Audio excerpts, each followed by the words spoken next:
En el caso de meningitis, como ustedes saben, ¿no? La definición, inflamación de las meninges que recorren el cerebro, ¿no?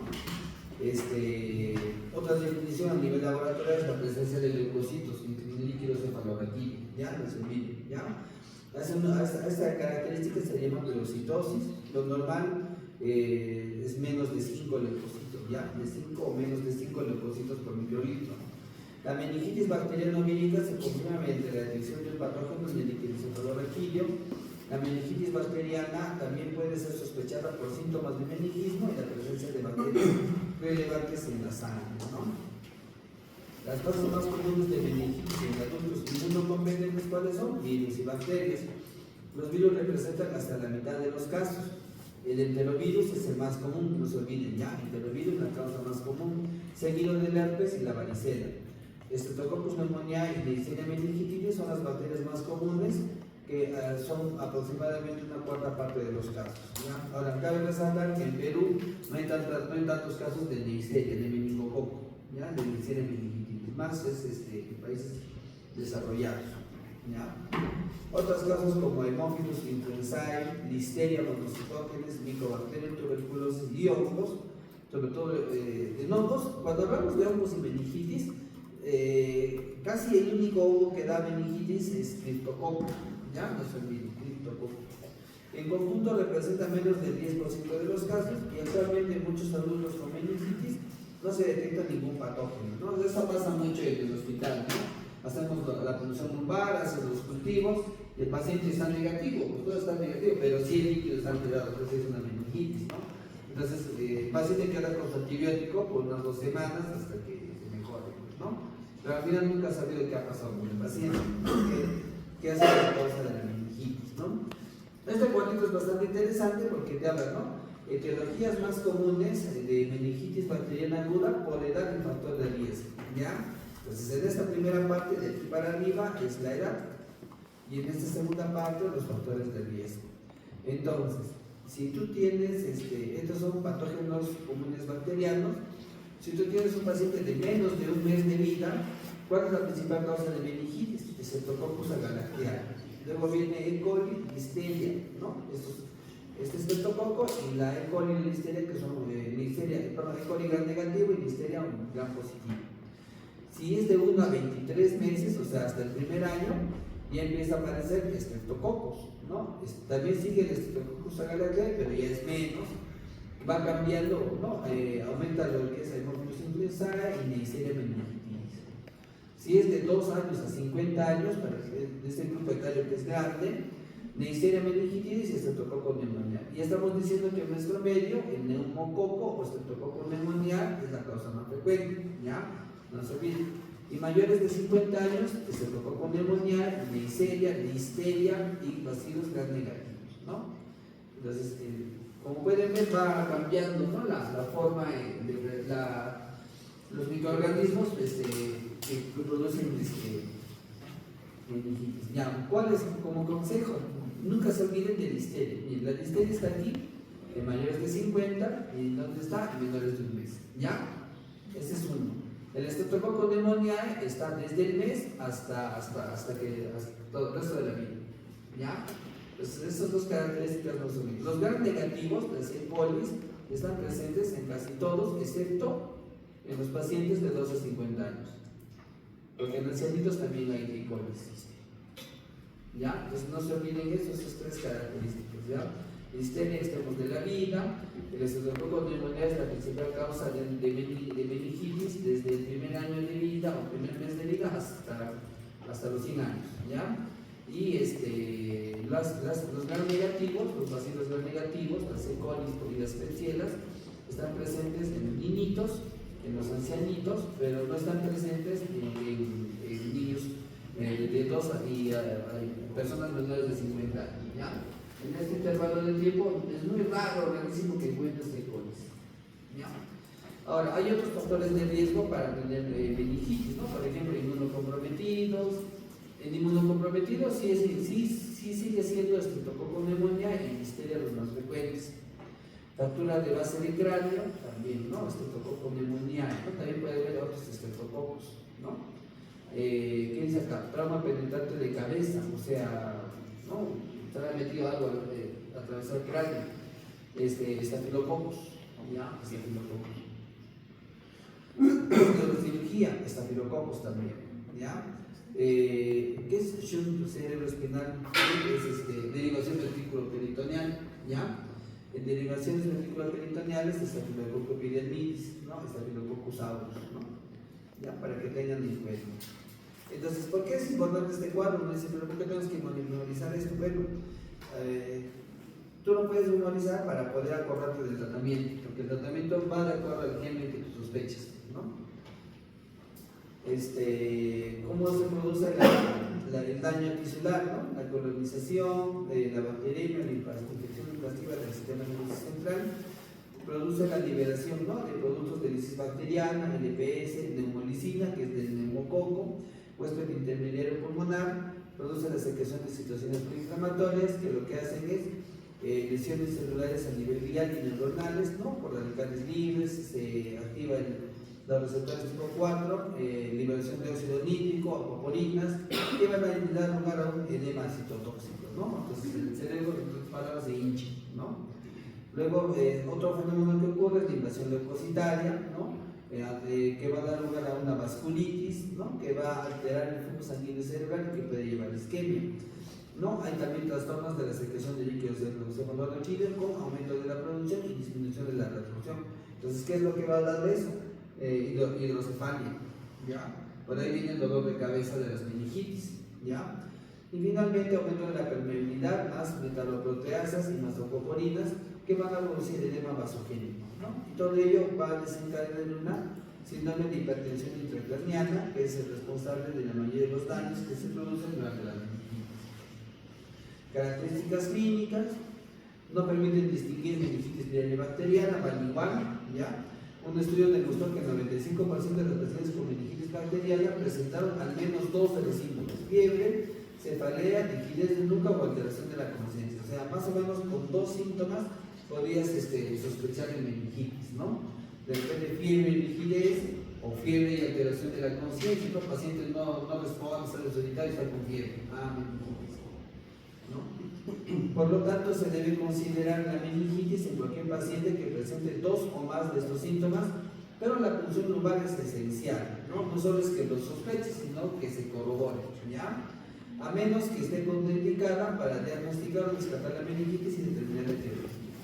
Existen ciertas características que pueden ser más probables en la etiología específica. Por ejemplo, si hay exantema, se ve en los casos de meningitis meningocócica, ¿ya? El meningococo, el paciente tiene meningitis y tiene sarpullitis, ¿ya? La meningitis por listeria es más probable en personas con inmunocompromiso relativo, ¿no? Edad avanzada, diabetes, enfermedad crónica, exceso de alcohol. Aquí falta cáncer también, así como un compromiso manifiesto. Otros puntos importantes incluyen antecedentes de viajes, estado de VIH, focos de infección de extrameningios como otitis y sinusitis, más comunes en la meningitis neumocócica, características de sexo o contacto con otro caso de meningitis, ¿no? Esto ya lo ves con la historia clínica, ¿no? Bueno, los signos médicos ya los conocen, ¿no? La rigidez de nuca, el signo de Kernig, ¿no? En el que se produce, ¿no? En paciente de posición supina y se flexiona mucho sobre el abdomen, ¿no? Con la rodilla flexionada y los intentos por extender causan dolor a nivel lumbar. Y el Brudzinski es un paciente de posición supina y cuando la flexión pasiva del cuello da lugar a una flexión espontánea de caderas y rodillas, ¿no? Para que no se olviden, ese es el paso nada más. El diagnóstico es la punción lumbar, ¿no? Es la prueba clave, permite confirmar la meningitis y revelar la etiología, ¿no?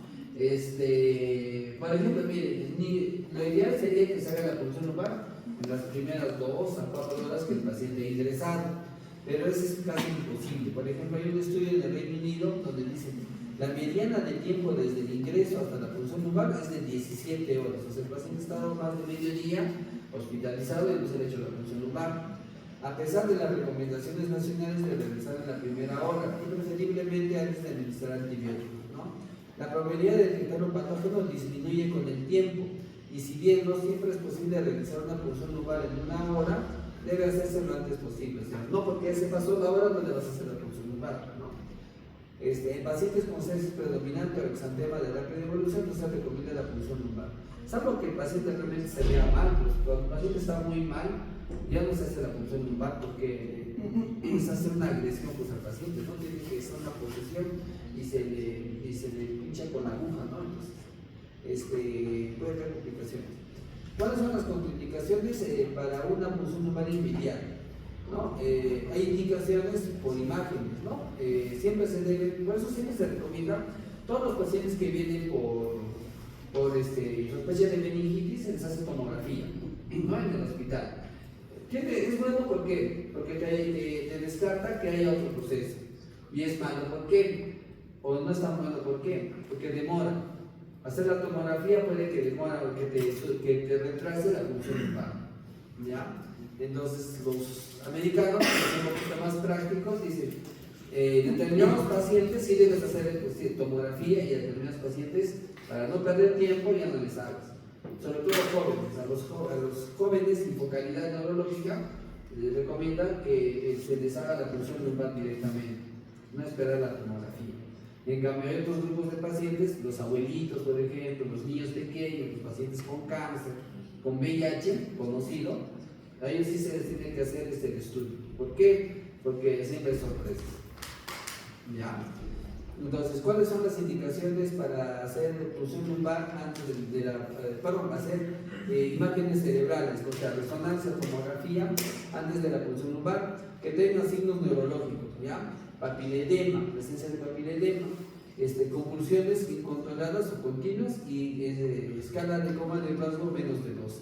Entonces, en estos casos tienes que hacer siempre el estudio de imágenes, ¿ya? Cuando tengas una sospecha de que el paciente tenga una hipertensión intracraniana o cuando tengas una sospecha de que el paciente tiene una lesión, una masa en el cerebro, ¿no? Otras contraindicaciones para hacer la punción lumbar inmediata: signos de sepsis severa o rápida o rash que se desarrolla rápidamente. ¿Por qué menciono esto de rash? Porque ellos están hablando de la meningitis por meningococo. Entonces, la meningitis por meningococo es rapidita, en 24 horas uno se puede contagiar, en 24 horas uno se puede morir de meningitis por meningococo, pero ya contagia, es de rápido contagio, ¿ya? Todas las personas que están en contacto con un caso de meningitis por meningococo deben recibir la profilaxis para evitar el contagio, ¿ya? Si tienen compromiso cardíaco respiratorio, ¿no? Si está en ventilador, no le vas a hacer una punción lumbar, pues no se puede, ¿no? Si está con 15 litros de oxígeno, no le vas a hacer una punción lumbar, ya no se puede, ¿no? O si el paciente tiene falla cardíaca, no tolera los cambios de posición, ¿no? Por el grave compromiso de la función cardíaca, tampoco ya no le vas a poder hacer la punción lumbar. Terapia anticoagulante, terapia antiplaquetaria, o trombocitopenia o anormalidades de la coagulación. Y lo último, infección del sitio de la punción lumbar. Digamos que tienes cara justo en esa zona, un L3, L4, no le puedes hacer la punción lumbar porque obviamente hay un riesgo de que traslade los gérmenes, ¿no?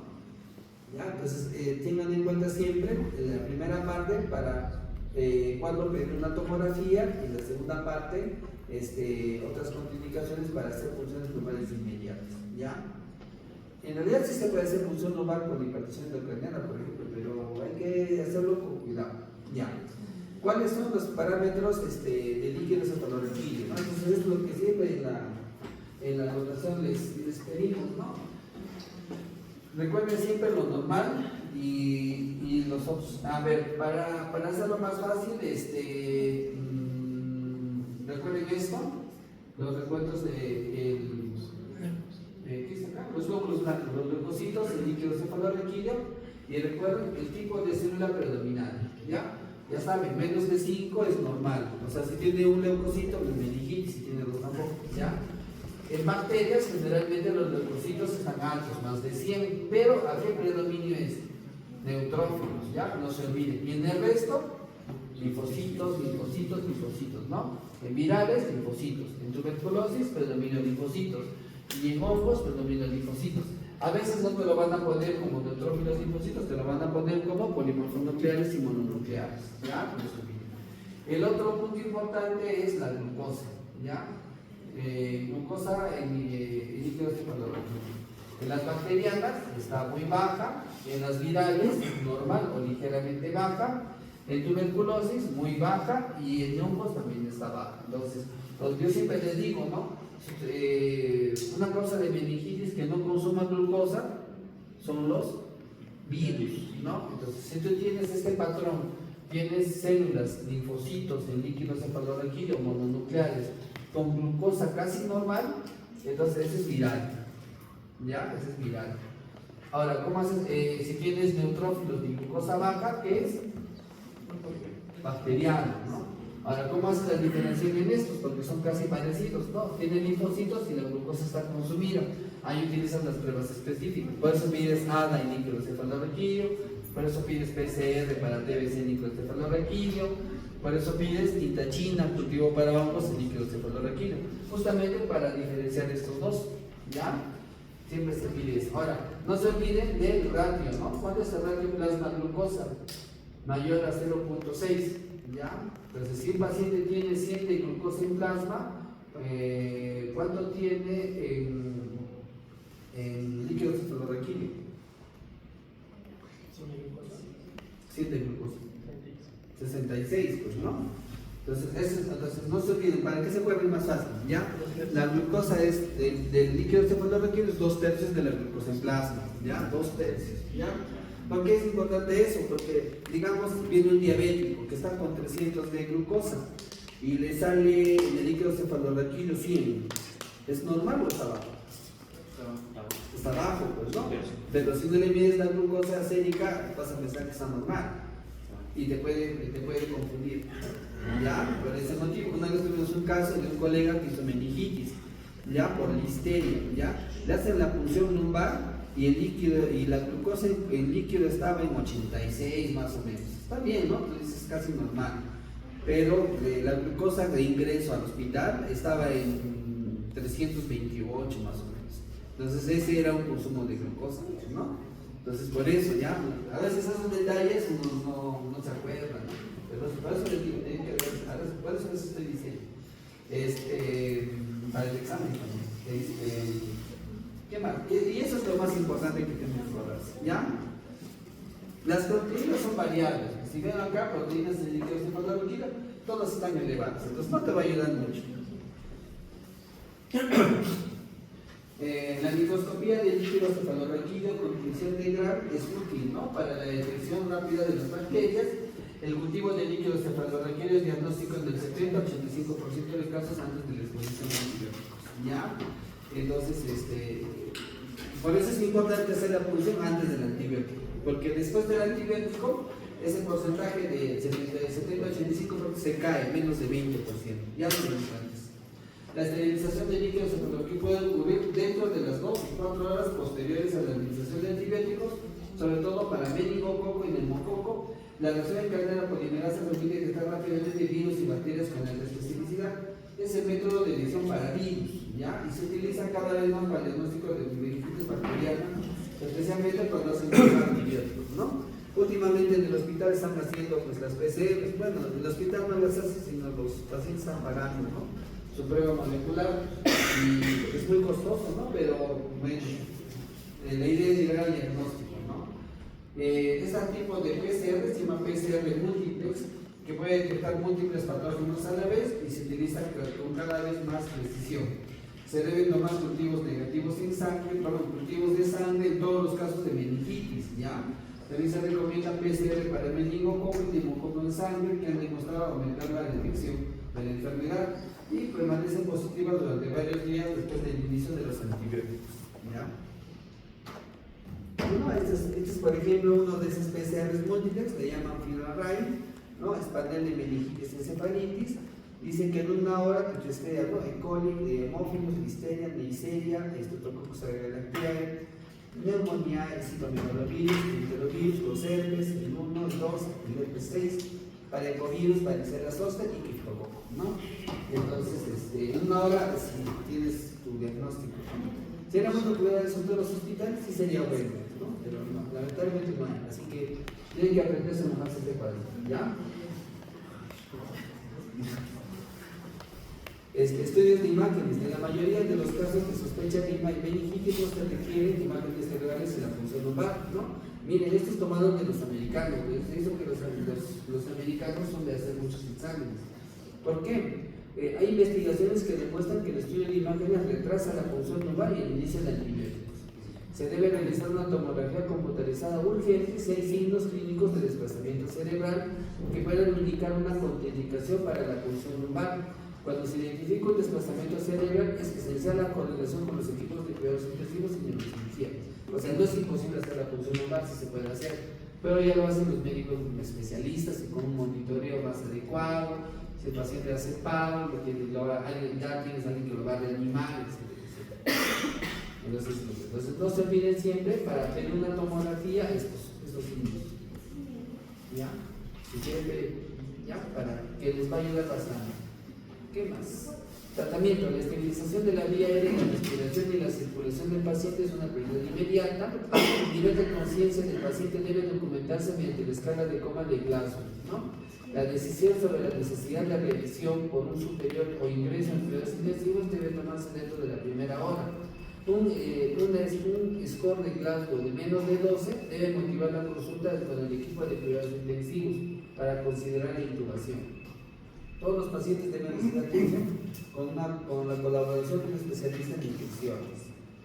Tratamientos empíricos, ¿no? Tratamiento empírico en caso de meningitis bacteriana. Bueno, depende de la edad, ¿ya? En general, ceftriaxona 2 gramos cada 12 o cefotaxima, que como ya dijimos, son de la misma familia, ¿no? Más vancomicina cada 12 horas en casos de sospecha de resistencia. Pero bueno, esta es una combinación que se está usando en todos sitios, ¿ya? Hay resistencia, ¿por qué? Porque no tenemos datos de resistencia, no hay investigaciones, ¿ya? Aunque en Lima dicen que sí hay, pero nunca nos pasa nada, ¿ya? El ministerio hace investigaciones, pero no son investigaciones que publiquen a los centros, que digan a todos los hospitales que sí estamos haciendo resistencia. No hay este tipo de reportes. Unos cuantos nomás saben, pero no. ¿Quién es el público que debería recibir información? Los médicos que están en emergencia. Ahora, agregar ampicilina 2 gramos endovenoso cada 4 horas si es mayor de 60 años. Entonces, ese es el esquema de tratamiento de meningitis. Pero para que esté más claro, este es el esquema de meningitis, ¿ya? Tratamiento de acuerdo a los resultados del GRAM. Si en tu estudio de GRAM de tu líquido cefalorraquídeo encuentras diplococcus gram positivos, ya sospechas de estreptococcus pneumoniae. ¿Cuál es el tratamiento de estreptococcus pneumoniae? Ceftriaxona. ¿Ya? ¿Por qué le ponen banco? Porque en varios sitios hay resistencia del estreptococo a la ceftriaxona. Entonces, para cubrir ambos tipos, le dan la combinación ceftriaxona-banco. ¿Ya? Si encuentras diplococos gram negativos, sospechable de Neisseria meningitis. Si el tratamiento ceftriaxona o ceftriaxona suficiente con ello. Si encuentras bacilos gram positivos en el gram, es un testigo de listeria. Y en listeria, ¿qué usas? Ampicilina. ¿Ya? Aquí está, ampicilina. Aquí está mal, ese es solo ampicilina. En bacilos gram negativos, sospechable enterobacterias, ¿no? Ceftriaxona 2 gramos, que también es, ¿no? Entonces se dan cuenta, en casi todos los acápites se repite la ceftriaxona, ¿no? Para casi todas las causas, ¿no? Cuando es listeria, le agregas ampicilina, ¿no? Cuando es sospechas de estreptococcus pneumoniae, le agregas la banco, ¿no? De ahí viene el esquema que les mencionaba, ¿no? De ceftriaxona más vancomicina, ¿no? Y la ampicilina, si sospechas que tiene listeria, ¿no? Que como ya dijimos, son los que extremos de la vida, ¿no? Los menores de un mes y los mayores de 50 y los pacientes inmunosuprimidos. Esta es por etiología, ¿ya? El tratamiento de estreptococcus pneumoniae está de acuerdo a los mix, CBS o al cultivo, ¿no? Neisseria meningitis, bueno, al final casi todos ya son resistentes, se usa ceftriaxona banco, pero si encuentras uno que es sensible a penicilina con este mix, se utiliza simplemente ceftriaxona. Neisseria meningitis, miren, se trata en poco tiempo, 5 a 7 días, ceftriaxona es el tratamiento, listeria es ampicilina, el alternativo es el cortimosazol. En la hematitis influenzae también es ceftriaxona y en el enterobacterias es ceftriaxona. Entonces, si se dan cuenta también, por este cuadro, pues, siento que trabajar con un tratamiento, todas las causas de meningitis bacteriana, pues combinan, ¿no? Ceftriaxona más ampicilina más vancomicina, ¿no? De ahí viene la lógica. Esto es de acuerdo a los factores de riesgo, ¿ya? ¿no? Menores de un año, de un mes, perdón, ampicilina más cefotaxima o ampicilina más aminoglucósidos, ¿no? Porque ya saben que ceftriaxona no se utiliza en bebitos menores de un mes. De 1 a 23 meses, vancomicina más cefalosporina, ceftriaxona. De 2 a 50, vancomicina más ceftriaxona. Mayores de 50, vancomicina más ceftriaxona, pero en este caso, la ampicilina, ¿no? Inmunocomprometidos, vancomicina más ampicilina más. Aquí es cuestionable, ¿ya? Pues cefepino, meropenem, ¿no? Puede ser también otros antibióticos. Ceftriaxona, por ejemplo. Fractura de base de cráneo, vancomicina más ceftriaxona. Trauma penetrante en cabeza, vancomicina más ceftriaxona, cefepino, meropenem. Aquí en este grupo están considerando a las pseudomonas, por eso es que están agregando la ceftriaxona o el cefepino o el meropenem, ¿ya? En este caso, ¿ya? Postneurocirugía, ocasión de una infección intrahospitalaria, vancomicina más ceftriaxona o cefepino o meropenem, ¿no? Y cuando es de la desviación ventriculoespinal, ventrículo peritoneal, perdón, es vancomicina más ceftriaxona y del mismo modo, ¿no? Tratamiento.